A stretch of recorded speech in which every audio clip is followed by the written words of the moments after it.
ददिता का ददिता कृते ददिता का दिदा तो तदा कते चला तो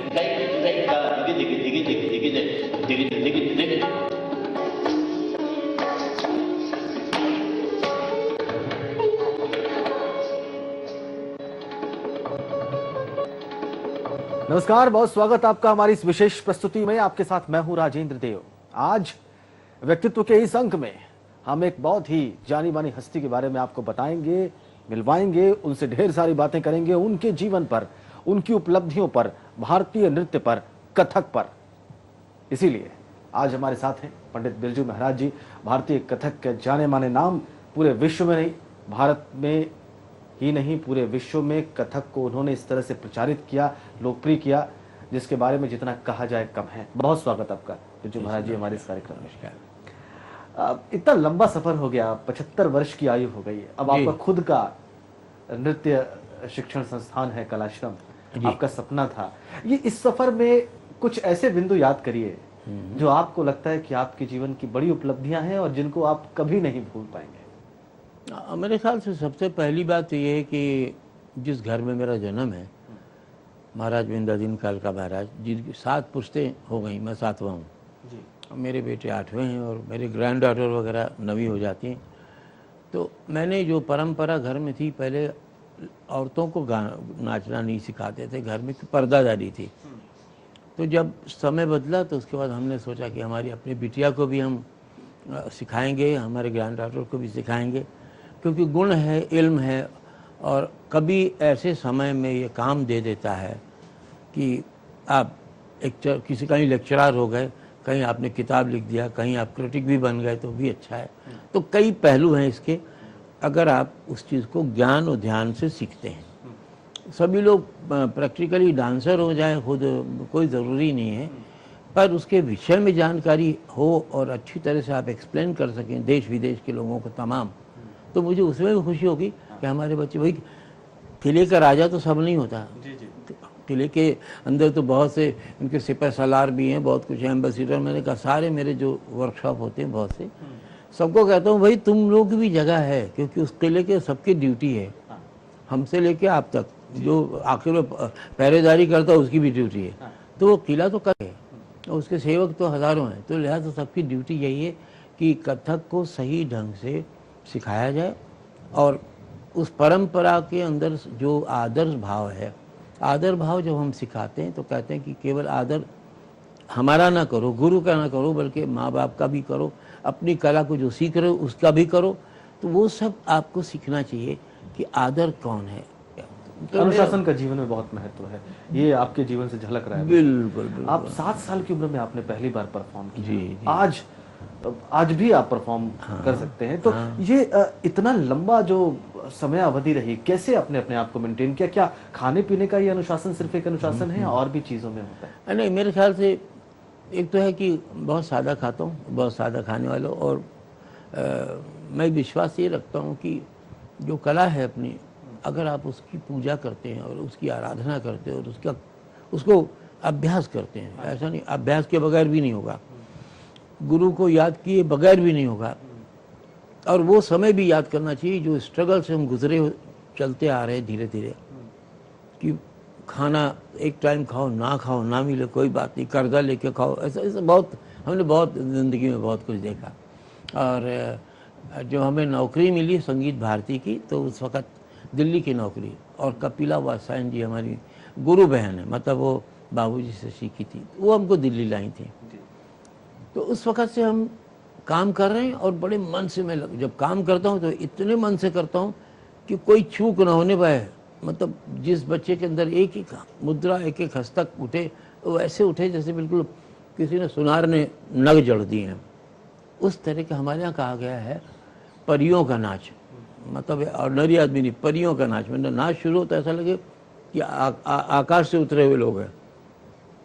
ये हमारी तालीम है। जी हाँ, बिल्कुल। और हम लोग सब क्योंकि लखनऊ से रिश्ता है, लखनऊ में रहे हैं, तो नवाब वाजिद अली शाह के दरबार में हमारे पर बाबा दुर्गा प्रसाद ठाकुर प्रसाद जी थे वहाँ दरबार में। तो वही मकान आज भी है मेरे पास, अभी भी है वही। और उसमें हमारी दादी और सब लोग, और उस वक़्त अपने जद्दन भाई नरगिस की माँ जो हीरोइन थी, उनकी अम्मा, वो भी शागिर्द हुई। और उसके अलावा गौहर जान बहुत पुरानी, सब ये सब लोग उस ड्योढ़ी पे आए, प्रणाम किया, महाराज के पैर छुए और तालीम हासिल की, हज़ारों लोगों ने। तो वो जगह तो मिट्टी इतनी पावन हो गई कि उसको तो खाली माथे पे लगा लो तो तुमको नाच समझ में आने लगेगा क्या है। ये भारतीय नृत्य की विशेषता है, भाव। जी जी। और आप देखिए जितने भी भारतीय नृत्य पद्धतियां हैं उनमें भाव का बड़ा विशेष योगदान है। आपको नहीं लगता कि आज की पीढ़ी, आप देखिए फिल्मों में देख लीजिए, आप नाटकों में देख लीजिए, भारतीय शास्त्रीय नृत्य संगीत जो है उसका हम कम प्रभाव देख रहे हैं। क्या कारण है इसका? मेरे ख्याल से इसमें तो एक ही दोहा में आ जाता कि दूर के ढोल सुहावन लागे, ये अम्मा वगैरह सभी बोलते थे जी। कि जब कोई नई चीज आती है ना तो लोग लपकते हैं, चाहे वो खोखली है, उसमें जान नहीं है, उसमें प्राण नहीं है, लेकिन तब भी एक होता अरे नया, कुछ नया चीज आया है। हाँ। तो वो एक मैं कहूँगा कि उसकी वजह से थोड़ा सा एक असर तो हुआ है बच्चों पे, लेकिन जो आस्था रखते हैं, जो हमारे अच्छी तालीम पाते हैं, उनके अंदर वो विचलित नहीं होते, वो अभी भी अपनी जगह कायम है। और भाव, क्योंकि अब ये जो विदेशी डांस, जिस कसम से विदेशी भी नहीं कहूँगा, मिला जुला, वो क्या डांस होता है वो तो मुझे भी नहीं समझ में आता।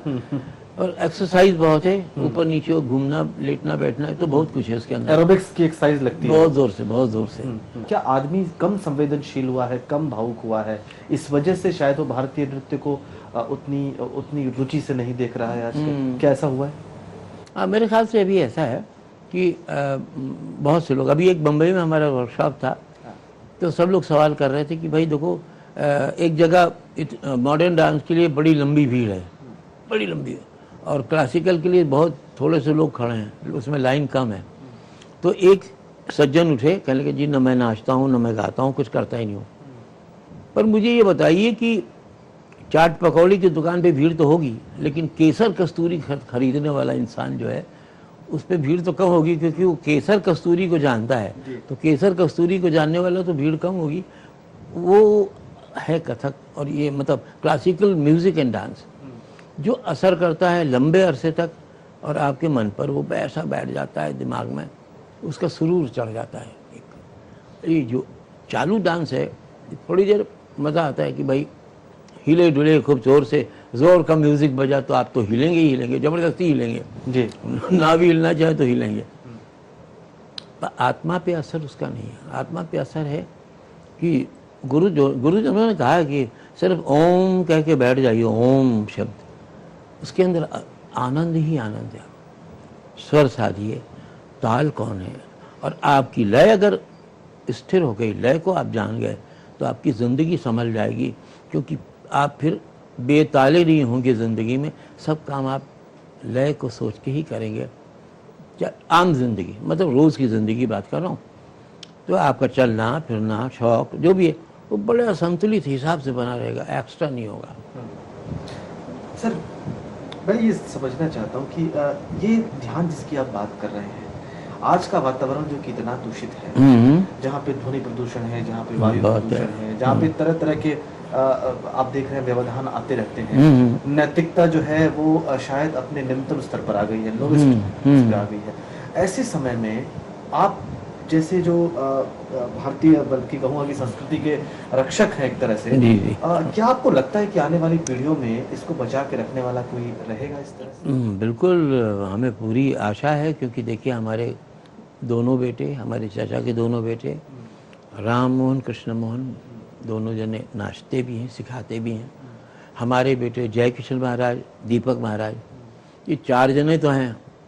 तो 4 जने तो एकदम ऐसे लगे। अच्छे शागिर्दों में से शाश्वती सेन बंगाली हैं, जबकि उनकी डॉक्टरी की पढ़ाई थी, कमाल से वो छोड़ गई, डॉक्टरी छोड़ के डांसर हो गई, और 41 साल से वो मेरे पास हैं। और अभी भी लालसा है कि अब कुछ हम थोड़ा सीख लें, अब हम और कुछ सीख लें। ऐसे लालसा वाले लोग भी मेरे पास हैं, और मुझे बड़ी खुशी होती कि ऐसे लालसा वाले अगर हों तो फिर ईश्वर की कृपा होगी, और कभी भी हम तो आपको लगता नहीं कि लोग कम पढ़ने वाले? नहीं, अब करोड़ों लोग हो गए। जब करोड़ों लोग हो जाते हैं तो उसमें डिवाइड होते हैं, कई तो साईं बाबा मंदिर जाते हैं, बहुत से साईं बाबा मंदिर जाकर राम की कथा सुनते हैं मुरारी बाबू से। कई लोग क्या करते हैं कि वो नाइट क्लब जाते हैं, अभी भी जाते हैं, और सिनेमाई थिएटर में घुसे रहते हैं, सुबह से शाम तक देखते हैं। तो अब तो लोग डिवाइड हो गए ना। पर हमारे चाहने वाले, जाकिर हुसैन के तबले के साथ हम जब नाचे श्री फोर्ट में, ऊपर बालकनी भरी, नीचे लोग बैठे, दीवालों से सटे हुए लोग खड़े, और बाहर 500 लोग खड़े कि हम दरवाज़ा तोड़ देंगे, हम लोगों को आने दिया जाए। तो हम चाहत को कैसे कम कहें कि चाहत नहीं है, पर उतना ही मेहनत करना चाहिए आर्टिस्ट को। अब हमारे भीमसेन जी जो गा के चले गए, इसके अलावा विलास खान साहब का सितार, पंडित जी का, रविशंकर जी का सितार, ये लोग सब मतलब संत लोग हैं, काम के संत हैं, जो एक ही काम को जिन्होंने समझा और अपनी पूरी जिंदगी दे दी। रवि जी, हाँ, रविशंकर जी जब एकदम बीमार थे, उस हालत में भी उन्होंने सोलो सितार बजाया। सोचिए आप जरा, भीमसेन जी पाँव लटका के गाना गाते थे क्योंकि ऊपर पाँव नहीं उठा सकते। इस हद तक उन्होंने आवाज़ वहीं जो होनी चाहिए वही होगी। साधना है भारतीय नृत्य संगीत। आपको लगता है कि आज की अभिनेत्रियां, आज की हीरोइंस, देखिए पहले की हीरोइंस में देखता था कि वो ट्रेंड होती थी भारतीय नाट्य शास्त्र में, लेकिन अब जो है शायद उनकी रुचि उतनी नहीं है। जी हाँ, बिल्कुल सही कह रहे हैं। और मुझे भी ऐसा लगने लगा है, क्योंकि हमारे चचा तो लक्ष्मण महाराज जी मुगल आजम, पाकीज़ा, तीसरी कसम वगैरह बहुत सी फिल्मों में किया जिन्होंने, और बड़े सुंदर ढंग से उन्होंने अभिनय किया। जब मुगल आजम आए तो कहने के बेटा देखना मैंने कैसे बताया कि प्यार किया कोई चोरी नहीं, सवाल था जी, प्यार किया कोई चोरी नहीं, घुट कर यूं मरना क्या शब्द था। कहने बेटा तलवार निकाली और कहा कि प्यार किया कोई चोरी नहीं, बाहर आ गई। और फिर जब म्यान में जाती कि घुट कर यूं मरना क्या, हम तो यूं ही रहेंगे, प्यार किया तो डरना क्या। अब सोचिए आप, ये थिंकिंग कि वो तलवार काम कर रही उस फीलिंग को। मैंने कहा महाराज क्या बात है, कमाल करते हैं आप। ये जो विचार होते हैं ना भाव को खोजने के, गहरे विचार, वो क्लासिकल में ही लोग मिलेंगे आपको। बिल्कुल। तो भाव की कथा, पूरा जीवन भाव की कथा है बिरजू महाराज का, और जीवन के और भी सारे बड़े महत्वपूर्ण पहलू हैं। चर्चा जारी है इस छोटे से ब्रेक के बाद भी। स्वागत आपका एक बार फिर से हमारी इस विशेष प्रस्तुति में। बिरजू महाराज जी से बात कर रहे हैं, हम उनके जीवन के तमाम पहलुओं पर बात कर रहे हैं, उपलब्धियों पर बात कर रहे हैं, जीवन में आई कठिनाइयों पर बात कर रहे हैं। बिरजू महाराज जी, कौन सा सबसे कठिन दौर आपको लगा अपने जीवन में? मेरे ख्याल से सबसे कठिन दौर जो समय था वो पिताजी की मृत्यु, क्योंकि 9.5 साल की उम्र में हम, हालांकि अम्मा उनसे पूछती थी, अक्सर कहती थी, अरे बेटे को भी तो सिखाया करो, गैरों को तो खूब सिखाते हो। अम्मा कोई मरा जा रहा हूँ, सिखा दूंगा। फिर एक दफ़ा बहुत, जब अम्मा बहुत जिद करने लगी तो कहने लगे सुनो, जो मुझे बीवी जो सिखाना था बेटे को मैंने सिखा दिया है, अब ये धीरे बड़ा होगा और अपने आप इसके अंदर हमारा आशीर्वाद चलेगा, और ये खुद अपने आप सोचने के ऐसा सोचेगा तुम भी सरप्राइज हो जाओगी। ये आशीर्वाद समझो आप। कोई चीज़ बचपने में वो कुछ बिठा रहे थे, का, तो वो सम पर नहीं आ रहा था। मैं तो छोटा ही, 6 ही साल का तो। मैंने कहा बाबू एक मात्रे से को आ जाएगा। बड़ा आया एक मात्रे से, अभी छोटा छिटाक भर का एक मात्रे बोल। मैंने तो अम्मा कह, अच्छा एक बार बोल दो ना, बेटा कह रहा। तो बोल दिया जैसे, संपर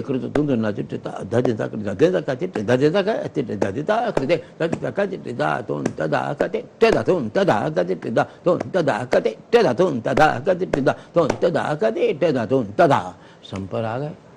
अम्मा कहने लगी यार ये लड़का मेरा बाप पैदा हो गया। इन शब्दों से मुझे कहा, तो मुझे बड़ी शर्म आई। मैंने कहा अम्मा ये मुझे क्या कह रहे हैं। तो वो इतने खुश थे। फिर उसके बाद हमारे दोनों चचा, शंभू महाराज, लक्ष्मण महाराज, अभिनय का किस्सा पढ़ा, जिसके कि ये बादशाह लोग कि किसने चिलमन से मारा नज़ारा मुझे, जो शंभू महाराज कि किसने चिलमन से मारा नज़ारा मुझे, देख लिया तो कह लगे कि हाँ, ऐसा लगता था चिलमन हट गई और सामने खड़ा है कोई। ऐसे भाव। आप सारे बड़े देशों में तकरीबन आप परफॉर्म कर चुके हैं। किस देश की यादें जो हैं आपकी, जो है मेमोरी, आपकी स्मृति पटल पर सबसे ज्यादा? मैं वैसे बहुत सी जगह घूमा भी हूँ, बहुत सी जगह गया हूँ, और मतलब मुझे ऐसा लगता है कि एक तो खैर मेरे ईश्वर कृपा से बड़े शागिर्द काफ़ी हैं, और अमेरिका में भी, न्यूयॉर्क में भी 2-4 हैं। जापान में अभी मेरी एक शागिर्द गई है, मासाको सातो, वो सिखा रही है। और इधर हमारे मॉरिशस में भी हैं, और अमेरिका के कुछ देश में, वो शहर में, मिनियापोलिस, सैन फ्रांसिस्को, वहाँ 2-2 शागिर्द हैं। तो उनकी वजह से, क्योंकि स्कूल चलाते हैं, कुछ बच्चे तो सीखते ही हैं, उनकी वजह से एक माहौल बना हुआ है। तो जब मैं जाता हूँ तो उनको समझ में आ जाता है कि मैं कौन और मैं क्या करने वाला हूँ। शुरू में नहीं था, शुरू में सिर्फ वो गति को देखते थे, स्पीड को, फुटवर्क देखते थे, गति देखते थे। बट अब तुम उनको समझ में आता है कि वो कृष्णा, जो छोटा सा कृष्णा है, वो कैसे माखन चोरी कर रहा है, कैसे। अब उनको इंटरेस्ट है कि वो माखन चोरी वाला जो कृष्णा है वो कैसे डरेगा और ये कैसे यशोदा मारेगी। अब उनको समझ में आने लगता है, हाँ ये भी कुछ है। इसके अलावा लंदन भी हमारी अच्छी ऑडियंस है, बहुत अच्छी है। हमारे शागिर्द सिखाते भी हैं। प्रताप पवार पुराने शागिर्द हैं, जो पहले गंडाबंद शागिर्द हैं, वो वहीं हैं, सिखा रहे हैं। इधर शाश्वती जी बहुत ईश्वर कृपा से बहुत काफ़ी गहरी और मजबूत हैं। अच्छा महाराज साहब, पहले के राजनेता भी बहुत रुचि लेते थे। अब मैं देखता था कि पहले के जो राजनेता थे वो शास्त्रीय संगीत में खूब रुचि लेते थे। क्या आपको लगता है कि वो घटा है भारत के राजनेताओं में इस वक्त? बिल्कुल आप सही कह रहे हैं। मतलब मेरे ख्याल से अब मैं करण सिंह जी के जब उनको सुनता हूँ ना, जब जिस वक्त वो शिव के श्लोक बोलते हैं तो बड़ा आनंद आता है कि चलो कोई न तो दिखता है ऐसा। बाकी तो किसी के अंदर ताल कौन सी है, क्या मात्रा है, किसी से कोई मतलब ही नहीं। तो थे। अच्छा, इनका परिवार भी, अपने राजीव जी का भी परिवार जो था इंदिरा जी के टाइम पर, वो भी रुचि उस वक़्त तक हमको दिखा दी। और नेहरू जी के हमने देखा उनको, चाचा जी को जब पद्मश्री वगैरह दिया उन्होंने, तो हम गए थे और परफॉर्मेंस भी थोड़ा उनका भी हुआ, हमें भी देखा उन लोगों ने। तो अब उसके बाद से तो मुझे बहुत नहीं लगता है, काफ़ी कम हो गया है। कुछ लोगों में शायद छिपा हो, बहुत सामने तो नहीं, प्रकट तो नहीं होता दिखता। ना, बिल्कुल नहीं। अच्छा, इतने सारे पुरस्कार मिले आपको, हाँ। इसमें सबसे ज्यादा कीमती कौन सा लगता है आपको? मुझे इस पुरस्कारों की कीमत नहीं समझ में आती। मैं तो समझता हूँ नहीं मिलता तो भी मैं बिरजू महाराज था, और वही धातुना कद करता, वही घूंघट करता, वही कृष्ण करता, मिल गया तो भी वही कृष्ण, मेरा कृष्ण तो वही है।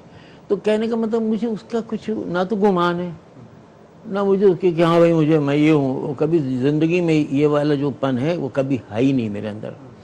आता है तो मैं पिताजी की तस्वीर के सामने लाके कि ये देखो आपको मिला, ये मैं आपको दे दिए, अब हमारा ड्यूटी खत्म, अब मैं फ्री। आपकी बात सुन के ऐसा लगता है कि आप पूरी तरह से एक योगी और साधक हैं। कृपा है भगवान की, बड़ी कृपा है। लेकिन अभी भारतीय फिल्मों के साथ आपका अनुभव कैसा रहा? अच्छा रहा, क्योंकि सबसे पहली जो फिल्म थी सत्यजीत रे दादा की थी, और उसमें उन्होंने कहा था, मुझे मौका मिला, मैंने कहा अच्छा फिल्म में एक डांस मिला तो मैं खूब जोरदार कुछ कराऊंगा। तो दादा बोलते हैं, महाराज मुझे बिल्कुल नेचुरल जो डांस था कथक कि नवाब साहब के चेहरे पे सुकून बरसे और ऐसे प्यार से भाव हों कि उनकी दिक्कत ना हो, उनको देखने में और आराम मिले। शाश्वती जी ने सोलो किया था, वो मैंने गाया था, कान्हा में तो सिहारी छोड़ो सारी, बाबा की ठुमरी महाराज बिंदादीन जी की, और 5000 ठुमरी दादरा, बाप रे कितना लिखा उन्होंने बाबा ने। इतने सुंदर सितार का प्रयोग अपने यानी भारतीय संगीत का लिया हमने, बहुत खूबसूरत डांस हुआ वो। फिर बीच में यश भाई का फ़ोन आया तो भाई एक पीस है माधुरी का, वो करवा दीजिए।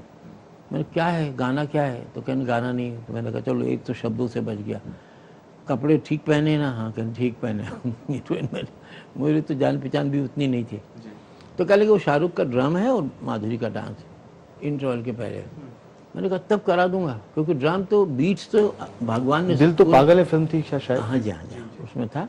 और उसमें माधुरी का एक अच्छा पीस किया उन्होंने लोग, हम अच्छी मेहनत। मेरे ख्याल से अच्छी कड़ी में हीरोइन के नाम से फिलहाल माधुरी के अलावा मुझे तो कोई सोचता नहीं, उस क्वालिटी पे नहीं लगता है। और इधर कमल हसन के अलावा मुझे नहीं, कमल हसन के अंदर जो नृत्य से लेके, अभिनय से लेके, और ड्रामा भी और अभिनय बहुत अच्छे ढंग से करते हैं वो जी। तो उसके बाद हम देवदास पे आए। देवदास के बाद फिर गदर में किया था, लेकिन गदर में पूरी तरह डांस दिखा नहीं। फिर हमारे विश्व रूप आ गया, और इनका अपना कमल हसन जी का। तो बहुत अच्छा रिश्ता भी बना हमारा, और साउथ में मेरे प्रति पहले भी भाव अच्छा था, अब और भी ज़्यादा हो गया। तो अब सब लोग मुझे जानते हैं। क्या जीवन शैली में दिनचर्या क्या होती है आपकी? मैं सुबह उठता हूँ, थोड़ा देर में सोता हूँ, ये सच बात है, क्योंकि रात को कभी 12 बज गया तो उसके बाद फिर कुछ कविता समझ में आती, या कुछ पेंटिंग करने का भी मुझे शौक तो है ही। कभी कुछ करता हूँ, कभी कुछ करता हूँ। इलेक्ट्रॉनिक से लगाव बेहद है, जबकि मैं जानता कुछ नहीं है। कंप्यूटर लैपटॉप रखा है, मेरी ग्रैंड डॉटर चला लेती, मैं सिर्फ देखता हूँ तमाशा कि अच्छा है, ऐसे चलता है, मुझे आता नहीं। SMS करना नहीं आता, हेलो हेलो बाय, छुट्टी। और आप यहाँ रख दीजिए एक फ़ोन 2000 का या 5000, 20 और एक खिलौना रख दीजिए, तो वो जो खिलौना है मैं वो उठा लूँगा, वो नहीं उठाऊँगा। ये अभी तक मेरे अंदर शायद मेरे बचपना खेल नहीं पाया, मेरा बचपना खेल नहीं पाया। मेरा बचपना अम्मा की चिंता में बीता, पिताजी के दुख का जो बीता, और अम्मा की परेशानी को ना हो, उनको आंसू ना आने लगे, उसकी चिंता में मेरी पूरा बचपना निकल गया। और मैं कभी 50 रुपये, कभी 200 रुपये, कभी 500, जितना मिल जाए अम्मा खुश रहें, बस हमारा ये था। और अम्मा भी मुझे कह लगा, हमारा असली नाम बताऊँ आपको तो आपको मज़ा आएगा, दुख हरण नाथ मिश्रा, राशि नाम, दुख हरण नाथ मिश्रा। तो कह लगे बेटा तेरा नाम जो राशि का है, मुझे सच में तुम दुख हरण नाथ हो, तुम ना होते तो मेरी इज्जत क्या रह जाती, तुम्हारे पिता के बाद तुम ही दुख हरने वाले हो। मैं तो ऐसे करके वो बेचारी मुझे देखा। एक दिन हम कभी नाचने खड़े हुए तो कह रहे आंसू भर लाई, तो कहने लगे, मैंने कहा अम्मा क्या हुआ? कहना आज तुम्हारे पिता की छवि मुझे दिखाई पड़ी तुम्हारे। मैंने कहा सच में? मैंने कहा तो मैं खुश, पिता की छवि दिखाई पड़ रही तो इसके मतलब मैं सही रास्ते पे चल रहा हूँ। तो बड़े खुश हो गई, बड़ा आशीर्वाद उनका। इतनी सारी बातें करके आपने ऐसा जताया कि काम आपके लिए जो है वो आध्यात्मिक संतुष्टि प्राप्त करने का तरीका भी है। बिल्कुल बिल्कुल बिल्कुल। उस नशे को भी भगवान जिस छात्र को, छात्राओं को जिसके अंदर दे देगा, मैं तो खुश हो जाऊंगा कि चलो मेरे मठ का एक तो मेंबर बढ़ गया। बहुत से हैं लोग, लेकिन उसमें से एक खास क्या जीवन में अभी करना आपको लगता है कि शेष है, बहुत करना चाहिए मुझे? मेरे ख्याल से मैं धीरे धीरे नृत्य को समझ पाया हूँ। आज से 25-30 साल पहले से समझ में आने लगी बात। उसके पहले नाचता था कि ईश्वर के बहुत ही करीब, ध्यान के करीब है, क्योंकि लय और ताल जो है वो ध्यान ही है। अगर वो हिल जाए तो कहते बेताला हो गया। ताल तुम्हें समझ में आ गई तो तुम एकदम, मतलब उसमें तुम्हें मस्ती है, क्योंकि ताल पे तुम्हारा रास्ता मिल जाता है। तो मेरे ख्याल से सबसे बढ़िया यही है कि आध्यात्म के साथ मैं और जुड़ जाना चाहता हूँ, और मैं समझूंगा कि अगर नाच मेरा ईश्वर करे ऐसा सक्सेस हो जाए तो बिल्कुल तर जाएगा इंसान। ऐसी मैं कोशिश में लगा हूँ कि कुछ दिन नाच लो, ध्यान से नाच लो, और पूजा पाठ की ज़रूरत नहीं, नाच लो बस, उसमें ही प्रभु दिखेंगे तुम्हें। योग की परिभाषा ही है बिरजू जी की excellence in your Karma is yoga. आप अपना काम अगर श्रेष्ठ तरीके से करते हैं तो आप योग हैं। इसीलिए मैं कह रहा हूं कि आप योगी और साधक नजर आते हैं। बहुत धन्यवाद आपका, विस्तार में आपने बातचीत की और अपनी तमाम बातें हमारे दर्शकों के साथ साझा की, और बहुत सारी शुभकामनाएं आपको। बहुत बहुत धन्यवाद। और जो भी देख रहे हैं उनको बहुत बहुत शुभकामना, क्योंकि हम लोग तो शुभकामना देने वाले, और हमको हक भी है, क्योंकि हम तो एक ही जाप कर रहे थे जिंदगी भर, ता थी तत आते, इसके अलावा तो किया नहीं। तो जो साधक होता है, एक चीज़ का साधक होता है, वो तमाम तरह के लोगों को आशीर्वाद देता है। आप डॉक्टर बन रहे हो, साइंटिस्ट बन रहे हो, कुछ बन रहे हो, मेरा आशीर्वाद आपको काम आएगा, ये पक्का है। बहुत धन्यवाद और प्रणाम। तुम्हारी इस विशेष प्रस्तुति में फिलहाल इतना ही। जय।